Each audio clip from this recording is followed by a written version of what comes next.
Hello everyone, it is Joe here from OmniPoke, the channel that brings you guys everything Pokemon. And just like Jack, today I'm going to be doing my own review of the 2017-2018 season.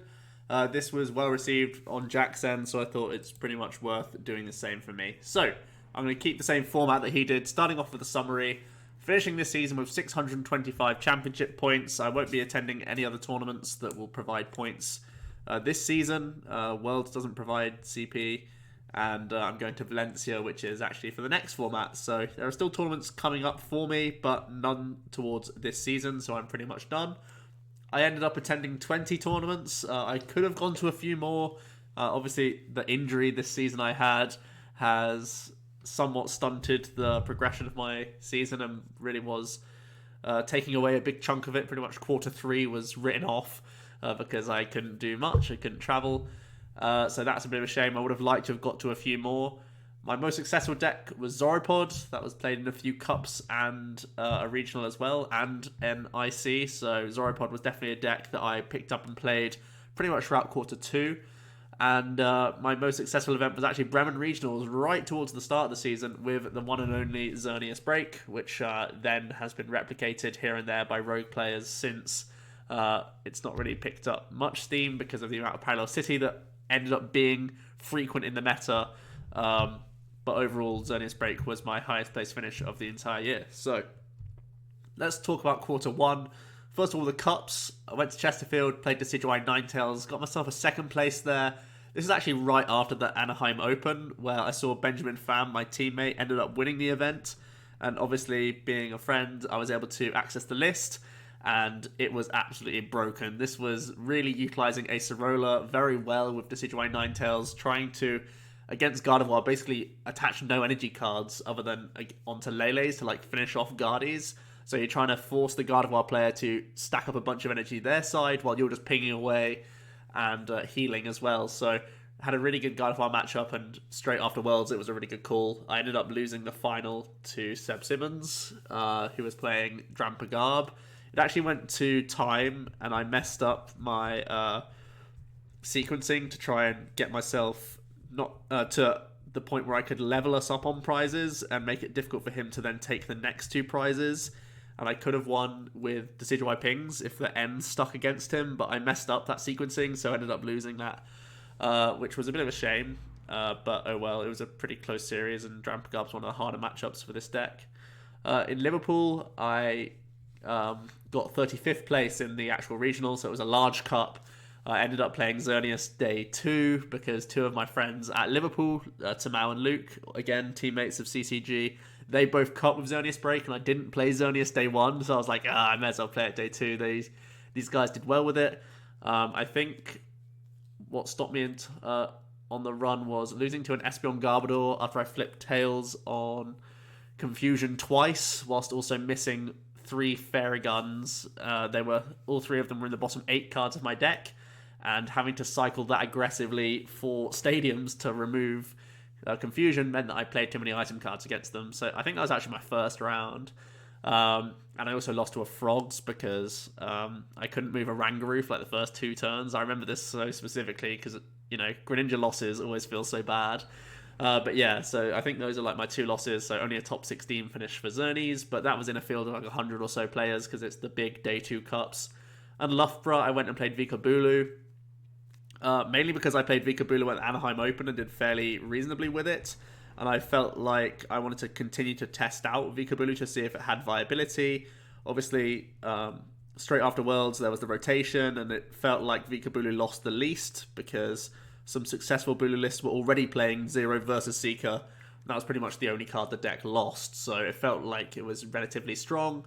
Obviously not achieving any points there. Loughborough's a best of 1 cup, and I had some jank hands and just didn't do so well, so that's why I ended up getting no points with it and pretty much went off of the Vikabulu train from then on, really. So the regionals, I've already mentioned the Anaheim Open, so really my grind for this year's Worlds happened immediately after Worlds 2017. I did play Vikabulu. I didn't actually realise that this gave CP, this tournament. I literally only played Bulu because I wanted to have fun on day 2 and was bored of going try-hard with Espeon Garbodor the day before. And I was like, hey, I just want to blow some stuff up. It'll be cool. Ended up getting myself a top 32 finish. I tied to Benji, who played that Decidueye Ninetales deck. And I think I lost to a couple Guardies. Most of the Guardie players in the Anheim Open, it was before Max Potion really became a thing. It was before Broken Guardie.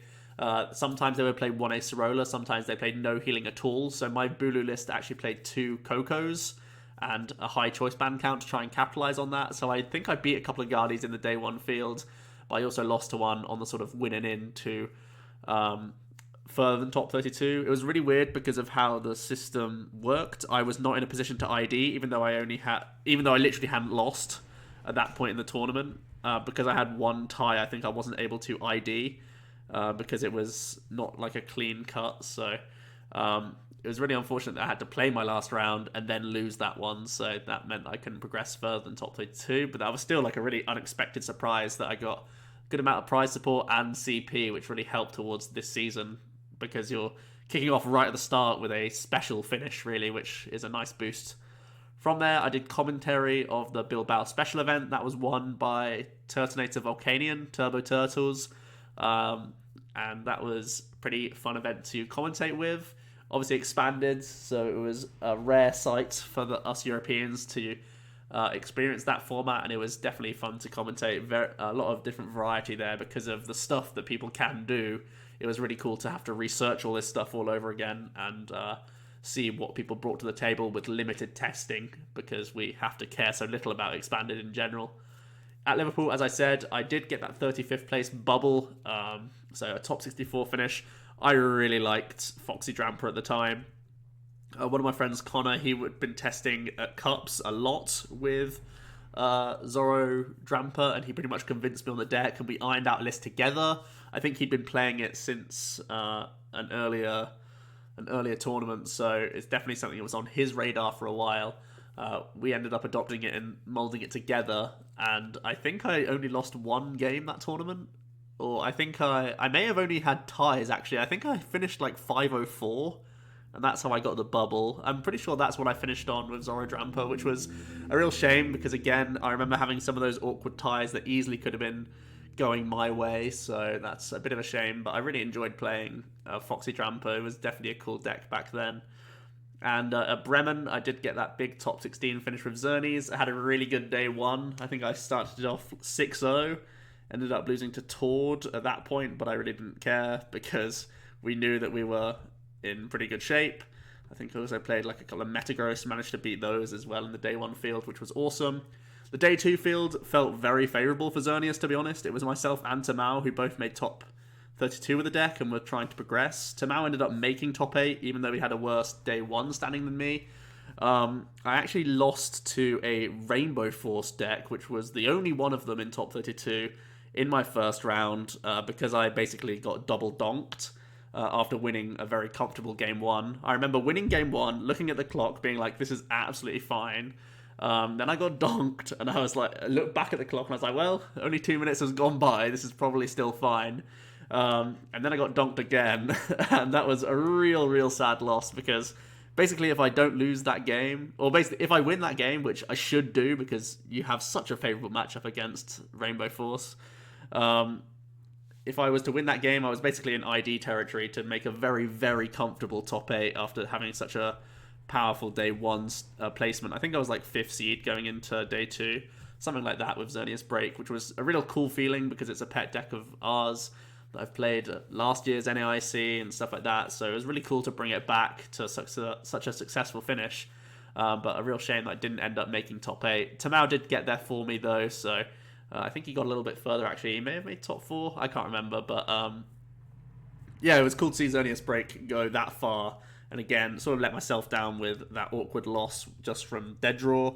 And then after that, there was a few more Guardies beneath me, which became harder matchups that I ended up like tying. So I think my day 2 went pretty rough. I think I had like a couple of ties and a loss in there, which pushed me out of top 8 pretty early on, which was, again, a real shame. I should have gone further with that deck, in all honesty. On to quarter 2 cups. I played Volcanion at Canuck, got myself a top 8. This was pretty much just after the EUIC, and I was playing a Volcanion variant that played 2 to Artillery, Brooklet Hills, and choice bands over Fury Belts. So I was trying to capitalize on Zoropod players, thinking that it had a favorable matchup, and in testing it had a reasonably favorable matchup against Zoropod at the time. It was definitely a more awkward matchup for that deck. So got my top 8 finish there. I ended up losing to Vika Bulu, that was able to just get the Uber Nuts both times off an end to 2 without any Octillery or Guru on board.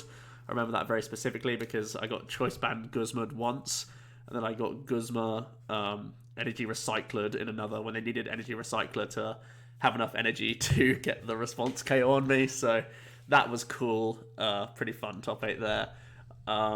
Chesterfield, I played Gardevoir of all things. I was really against playing Gardevoir, but Jack was one of the people to convince me to play it. We went for a double Gallade build.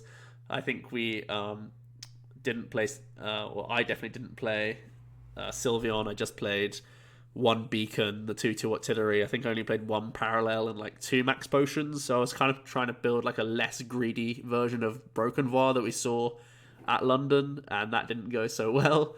Then I went back to Loughborough to again play Volk and got 0 points there either. I think that was a drop. I think that was actually on my birthday. No, the Vika Bulu at Loughborough was my birthday, and Volk was just a real bad tournament. I think I had 3 losses pretty early. I lost to like a Xerneas Garbodor, I lost to a Buzzwole, and I had one other loss, and I was just like, I'm so done for the day. So I actually just left. It was one of the first tournaments I've dropped in a or like ever really. I don't really drop out of many tournaments because I'm normally in and around contention for something, even if it's not top 32. So having to drop out that tournament was pretty sad. I was pretty salty that day, and that's why I didn't touch Volcanion for the rest of the season. Pretty much realised that Zoropod's broken. I should probably just play this deck after trying to beat it a bunch with these Volk decks and a heavily teched Gardevoir. So at Cardiff and Reading, just played Zoropod and really loved the deck and carried on playing it pretty much for the whole quarter. So you can see 2 first place finishes was really nice. That's actually in the space of a weekend, a double cup weekend. I went with, again, a car full of friends. We went to Cardiff. A really, really nice venue. I love attending Cardiff. It was really cool.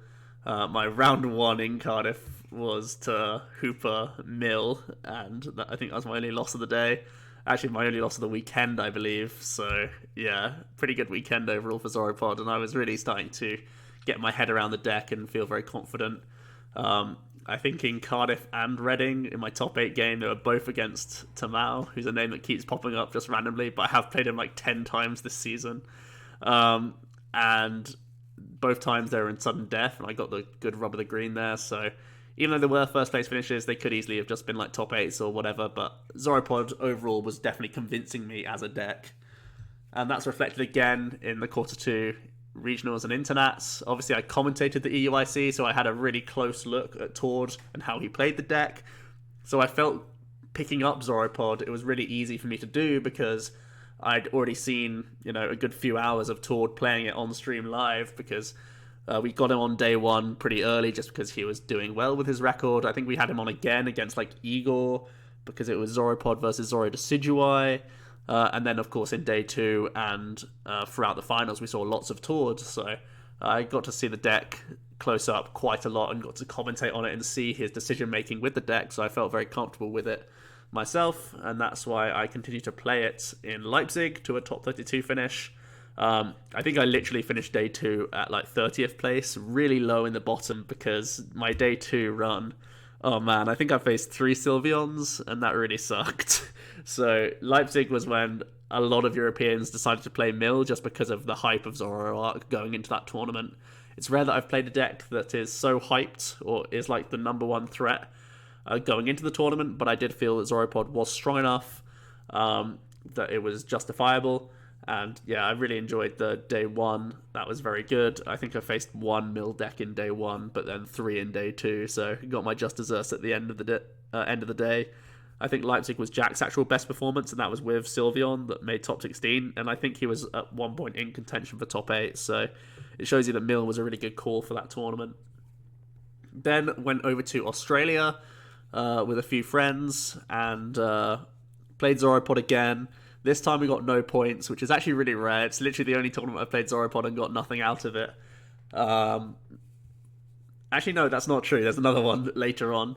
But yeah, this was just a rough day for me, I think. I didn't necessarily have bad matchups. I believe I played against two Buzzwoles. One of them did play double parallel, which was obviously like a hard tech matchup. I faced like a Zorro Buzzwole as well. Um, but overall, it wasn't the matchups that really let me down. It was just really awkward draws throughout the day. I played a 4 Bridget build, and I think I remember whiffing Bridget turn one like an unholy amount of times, and kept going second against Buzz. Like kept losing the coin flip against the Zoroarks that I faced, and they always had the turn one attachment to Rockruff, and I couldn't develop Wimpods or whatever. So things just went out of hand in that tournament, and I was never really in that close contention for points. So I ended up dropping after, I think it was like round 7, something like that. I think I started off 3-0, and then pretty much everything crumbled in the mid of the tournament after facing a Buzzwole player, a Brazilian Buzz player. The name escapes me now, but he ended up making top 8. And from there started facing worse matchups and having the dodgy side of luck. So yeah, regardless, that's the AUIC. It was really awesome to go to Australia, met some great people for the first time. Really did love the area and the city. Did a lot of good touristy stuff, so it's definitely an internats that I want to go back to next year. So that's going to be really cool to try and do better next time, pretty much. In quarter 3 in Malmo, I played Zoropod again to a first place. So this was again the cup of Malmo, the regionals. So I didn't progress into day 2 of that tournament, but I did end up winning with Zoropod, which was pretty cool. After day 1, I played Zoroark Balloons. You can see in Huddersfield, I played Zoropod as well at a tournament, and I accidentally dropped. What I mean by that is I was on a 2-2 record, and I dropped because I thought I couldn't cut. But a 4-2 actually made it, or like some 4-2s did make it into the top 8 of Huddersfield. And I believe I had a good matchup in my 5th round as well before I even scooped. So I probably could have made cut there with Zoropod. It was a really weird 2 losses for me. I lost a mirror because I misplayed really hard with my puzzles. And then I had a loss to Vikabulu as well that was just running really hot on me. So 2 awkward losses in Huddersfield, and I just dropped because I didn't feel the day was going well, I guess. But then had to stay for like a large portion of the tournament because one of my friends who was in the car with, I think he ended up getting like top 4 or something like that. So we stayed for a while. And I think they actually won. I think it was Ryan Morehouse that won. And yeah, so accidentally dropping out of that tournament. Whoops, I guess. And then at Chesterfield, I played Zorogarb to a 2nd place finish. Lost to James B in the final playing Zoropod. He was my only loss in Swiss in round 1. And then also in the final, he found me once again and absolutely destroyed me with early parallel shenanigans and me being able to do pretty much nothing.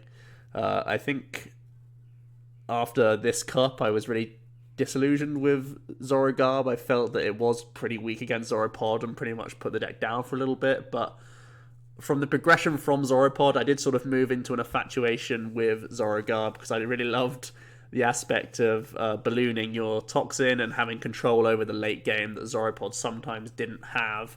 I think more and more now you're seeing with Zoropod lists, they're adding in things like Countercatcher and Delinquent to give yourself some disruptive element and some control in the late game that didn't have earlier on in these quarter 2, quarter 3 lists. So I think you could see the reasoning why I wanted to play Zorogarb was to have a little bit more of a control aspect defensively when you can lock people out of the game with that Garbodor. So definitely a fun deck that I have enjoyed this season, playing a lot. As you can see in the regionals, I did play Zorogarb. Got no points from that tournament. I think I lost my win for top 64 and then bubbled top 128. I think that's what happened. It may not even have 128 points. Maybe I just bubbled top 64 or whiffed top 64. But I was actually 4-0. Yeah, I was 4-0 at this tournament with Zorogarb. I played on stream and ended up tying by basically throwing away a win and tying on time by getting stalled. Because I traded away Floatstone, I think, something like that. And I actually prized 3 Guzmas in game 3, so my Garbodor got stuck for a turn, and that was enough to stall out for time. And from there, my day got a little bit worse. I was obviously way on tilt after doing that, after misplaying, well, basically throwing a win on stream. I then had to play like Philip Schultz, Pedro Torres, a few other pretty good players throughout then. That was a bit of a shame because I then had some awkward ties and losses once again. I tied to a Greninja, which was really unfortunate. I think my outs were like 7. I think I had like a 7-card deck and I had 2 trades available to me, and I still whiffed like 2 outs that I had, so that really sucked for a tie. And my winning in was against a Volk player, and I hit 1 DCE in our best of 3. That's just terrible. I think the list for Malmo wasn't ideal. I wasn't playing puzzles and I wasn't playing Mallow. I think if I played either puzzle or Mallow in my list, I probably would have made day 2. More experience needed with the Zorogard deck. Basically, I took Mark Lutz's Australian Internats list, where he made day 2, I believe, or he may have just ID'd for points in his last round. ID'd himself out of day 2, but just to secure points and cash. And it basically kept Zorogarb under the radar for Malmo. And I was happy to take on that list. And he didn't play puzzles, but he didn't play balloons either. So it was definitely like a mishmash of like my list and his, without me like actually talking to him about it too much. But I think had I just played Mallow, I think I make day 2 almost every time there. It's just the fact that the list wasn't quite ideal was probably the reason why I didn't end up making points, but had a really good first few rounds, and I was really hyped on this deck. It was a shame that I couldn't go forward with it, and I could have put Zorogarb on the map much, much earlier in the season, really, if I'd had a better placement with this deck. So I feel like I let it down a little bit, because it's definitely a fun pet deck of mine. And as you can see, the crutches there came into play. I couldn't go to the Stuttgart expanded regionals, which is a real shame for me, because obviously I commentated Bilbao, so I had no chance to play expanded all season. I think going into that tournament, I wasn't going to be playing Zoroark, so I probably wouldn't have done great anyway, but I would have played a fighting deck of some description. I was testing Groudon, I was also testing basic fighting variants, so I could have had a reasonable day, but I doubt I would have won the whole thing because I wasn't choosing to play Zoroark eggs, basically. For the LAIC, again, such a shame. I loved going to Brazil last year, and again, because of my crutches, I couldn't end up going to Latin America. I think I injured myself like 2 weeks before Latin America.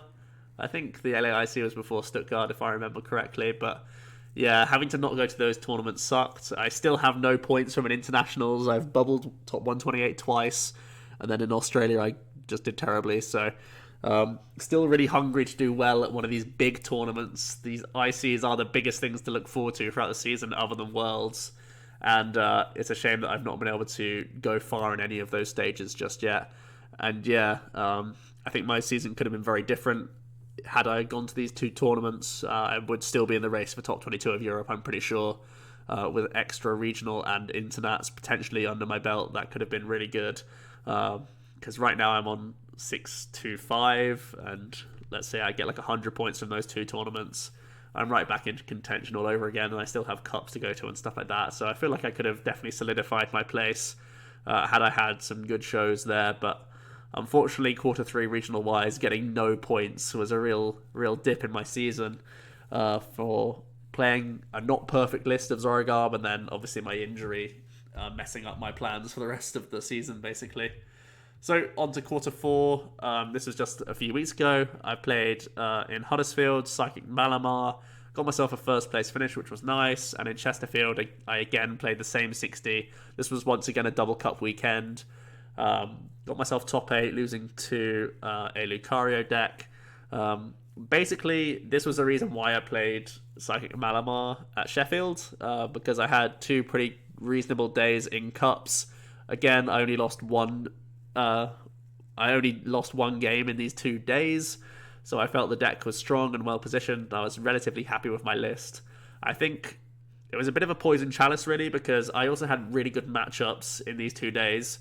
In Huddersfield, I faced one Zoroark Weavile, which was pretty much the only difficult matchup I had to navigate through. on paper, really. I don't feel like Psychic Malamar should win against Zoro Weavile too often. Had the good rub of the green in that series, ended up winning. But from there, I faced a lot of fighting decks and frogs when I'm playing Tina promo, so that felt really comfortable. Same thing for Psychic Malamar in Chesterfield. I think I won 3 games, 2 of them being Buzz Rocks. And then I was just IDing into top 8. So 2 really easy days made me feel like Psychic Malamar was much better than perhaps it actually is on reflection. But it basically solidified for me the fact that I'd be playing it in Sheffield. So that's exactly what I did just this past weekend. Got myself a top 64 finish. Pretty reasonable. I had some awkward ties, which I feel I'm always in control of that game and I never lose. One of my ties was to a Buzzrock where they only won their first game by doing double heads on swing around when it's their only option to win the game. And then they stall me out after we go to time by just goosebering and stalling. And I miss float stones off of Cynthia. And then also my Instructors. And even off that Cynthia, I could have had Guzma for the following turn to just win on turn 2 of time. But that doesn't happen either, so I again tried to lower my hand size to hit either Floatstone or Guzma with Instruct on my second turn, and that doesn't happen either with, once again, a very thin deck, so it was real sad to not close out those games. My loss, again, was to a Buzzrock, where I actually have game in hand, but I top deck a Psych Energy, and part of my win condition for game in hand is having an Elixir that hits, right? So I had 3 energy in a 15-card deck. I draw for turn and draw 1 energy, then I bench my Mewtwo. I had to deal with a Lycanroc, basically. I bench my Mewtwo, play the Elixir, and then whiff. So 2 remaining Psych Energies in a 15-card deck. It's a little bit sad to whiff. Would have been 3 in 15 as well. Or 3 in 14 if I had a better top deck, and then I have really good odds to win that game. So real sad that I lost that. That was the only game I lost once again with this deck. And the game 1 loss was basically due to dead draw with the deck and just getting steamrolled over a few turns. So overall, I feel Psychic Malamar could be a deck that I go back to, maybe for Worlds. I feel like it's reasonably powerful. There aren't too many new cards coming out that threaten this archetype much because it's a big one-hit KO deck at the end of the day, so it can keep up with just about any other big one-hit KO card that comes out in the format. So it feels reasonable going forward. I think the biggest downside is that it has a lack of a draw engine. Oranga is really the only option you have, and it's just not cutting it compared to Zoroark and Octillery a lot of the time. Even with Heavy Ultra Ball and Mysterious Treasure, I think it is a little bit awkward. And the fact that you have to play so many tech cards. You basically have to play Tina, you have to play Marshadow, you have to play Mewtwo, and that's already taking up a lot of spaces physically in the deck, but also bench-wise, it can be very awkward for you throughout the game. So lots of things to consider with Psychic Malamar going forward, whether or not I'll continue to play it. But I could easily have gone further with this deck in Sheffield, and a little unfortunate, I feel, not to make day 2 with it. So overall, only making day 2 in 2 tournaments is a bit of a downside, a bit of a sad point for me, really. I feel like I should be doing better in tournaments. Of the 5 regionals I went to, only cutting 2 doesn't feel great.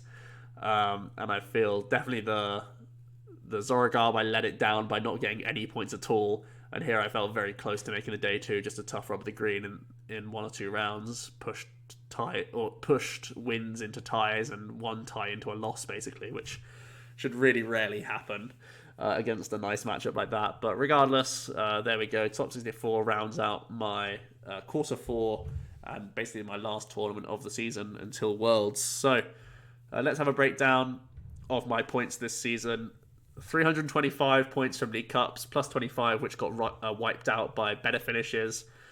4 first place finishes at Cups, so you can see that I'm doing pretty well on the old Cup side. I'm reasonable at getting those 2 or 3 wins and then starting to ID into top 8s and stuff, and then facing better players of better caliber and actually getting the better of them is a pretty good confidence boost, really.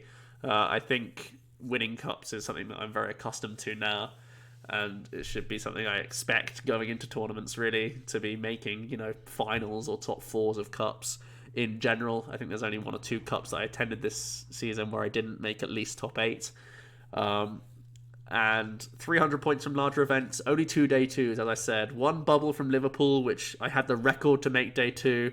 A top 64 in Sheffield, which if 1 or 2 cards fall a different way. I'm easily into top 32. And Zorogarb as well. I feel I had the tough rub of the green to not make top 64 in my winning in, essentially. And also, that was a list that wasn't perfectly optimal, and that can only be my fault, really, for playing a list that wasn't fully optimal for a regional. Obviously, I've been testing a lot of Zoropod, but I was really excited to play Zorogarb as well, and I felt like there was a lot going for it.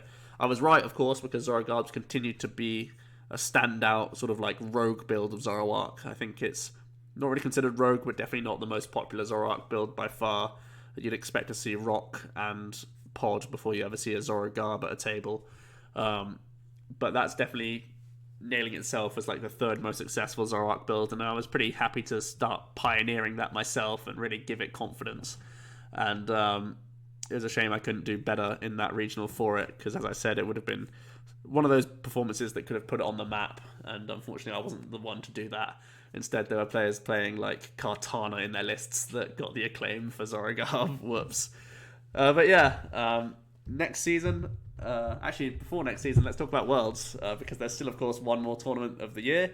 I think overall, the format is going to be relatively similar to right now, because Celestial Storm doesn't seem to be hugely impactful. There is Rayquaza GX that a lot of people are hyped about. It, of course, did well in Japan, and has been doing well in Japan. There's a few other GX cards which may have some note to start testing out in terms of like new attacking decks and stuff like that. Stack Attacker is very interesting for potentially Beast Box archetypes, or just being its own thing, like a quad Stack Attacker list where it becomes a very tanky basic and you have Beast Ring and Elixir synergies. That's something that I want to look at. Bayonet GX, of course, is a psychic type. Weak to Dark is going to be a downside, but being a one energy attacker that can deal with Buzzwole very effectively sounds appealing, whilst also having resistance. Sizzle GX is a throwback to an old Sizzle. That could be pretty cool. That has tank ability as well, and one hit KO potential with its GX attack. Sceptile is one that some people are looking towards just to have a nice matchup against, once again, Buzzwole, because you hit Lycanroc for weakness, and the Buzzwole stuff can't actually attack you because of Sceptile's ability. Swampert has OP version of Trade and is a 160 HP non-GX, so it'll be annoying to deal with for a few decks. Magcargo seems to be a cool card that can synergize with Zoroark at times, and the Latios and Latias Prism Stars are both very powerful tools in the arsenal. But overall, I feel like Rayquaza is probably going to be the main standout deck looking at Worlds right now, because we've seen Japanese lists be successful. I think people will be trying that out. And maybe a few other things here and there. But overall, I think the power of Buzzwole, the power of Zoroark, and the power of Malamar is still going to be dominant going into Worlds. I think these are still, if they're not the top 3 decks going in, they'll be in the top 5 decks going into the tournament. Zoroark definitely, just because no matter what, Zoroark's going to be good. And the fact that Sceptile comes out does put a question mark on the power of Buzzwole, even if it is a small question mark overall.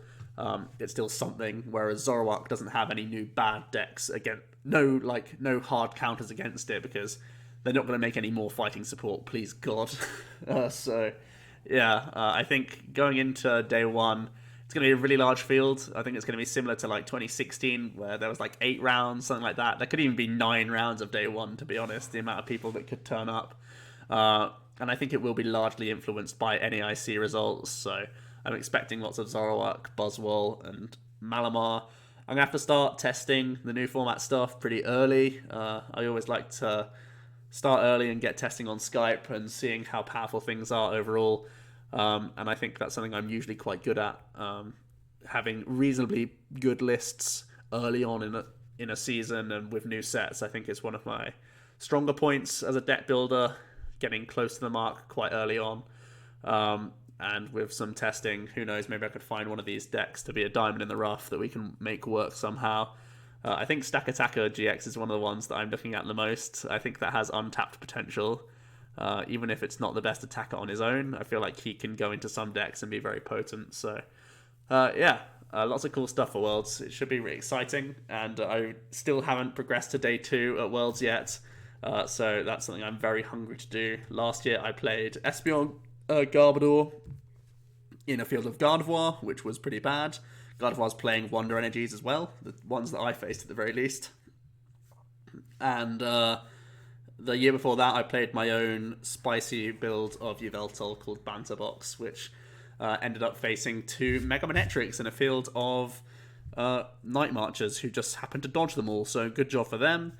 And that's what ruined my day 1 of Worlds 2 years ago. So who knows? Hopefully I can make a better call this year at Worlds and progress into that day 2, because I think it's a long time coming, to be honest. And it'd be nice to have a good run at Worlds, especially because I haven't been able to attend as many tournaments as I'd like this season. It would be really cool to wrap it up nicely. But yeah, that is going to be it, guys. My my goals for next season is going to, again, push for top 22 of Europe. I fell flat this season, but at the same time, I missed out on an IC and an A regional, which really sucks. And I feel like seeing as I'm going to Valencia, it can be very similar to the Anaheim Open, where if I can get the ball rolling early, I can get into that top 16. I can then continue to go to events and get into that snowball effect. That's really what you try and do. If you are going to be hunting top 22, getting those stipends, getting those, maybe even sneak into top 4 at some point in the season, that would be insane. If I have a very good Valencia run, and that really does just fund you to keep going to all these events, and also just motivates you to keep going throughout the season. So that's something I'll hope to do. Obviously, it's always difficult when I commentate at least, well, I'm hoping at least 1 tournament a year with the EUIC and potentially other regionals. I know many of the regionals this season has been taken over by unofficial streams, and that's exciting because it means I get to play more. I think I'll only incorporate myself with official streams at the moment. That's my main goal right now. I don't see the appeal for unofficial streams for myself personally, just because of what you could get out of them. But yeah, it would be really awesome to continue with official commentary if ever I get the chance again. Trying to juggle that with top 22 is a nice problem to have. It's never a headache, really. I think top 8ing at least 1 regional was something I set myself this year and sort of fell at the mark. I think I was really close with Xerneas Break. Like I was pretty much there with Xerneas Break and just had like a real beetle of a day 2 that messed me up. So I feel like getting a top 8 at a regional isn't far away. And hoping to get 3 day 2s, I again think is a realistic goal. Points for an Internats is a little bugbear that I want to get off my shoulders, so that's something I'm going to be trying to do next season. I'm not even saying day 2 Internats. I'm not even going that far. Just give me points in Internats. Make my weekend not a waste of my time. Is all I'm looking for, really, from the big events, and we'll talk about going further later down the line. And yeah, commentating whenever possible is always something I'm going to try and do. So that's just, yeah, that's my season for 2018-19. Let me know what you guys think about my year this year, and what I should be trying to achieve next year, and all that good stuff. Let me know how your season's gone, what goals you have for next year as well. I'll be happy to hear it all down below. And yeah, that's going to be it from me, guys. I've rambled a lot today. That's just the sort of video it is. It's been nice to reminisce about this season, even though there are a few disappointments along the way. But hopefully I can make up for that next year and have a load of fun. So, see you guys all at Worlds, and it's been Joe from OmniPoke. I'll see you guys next time. Cheers.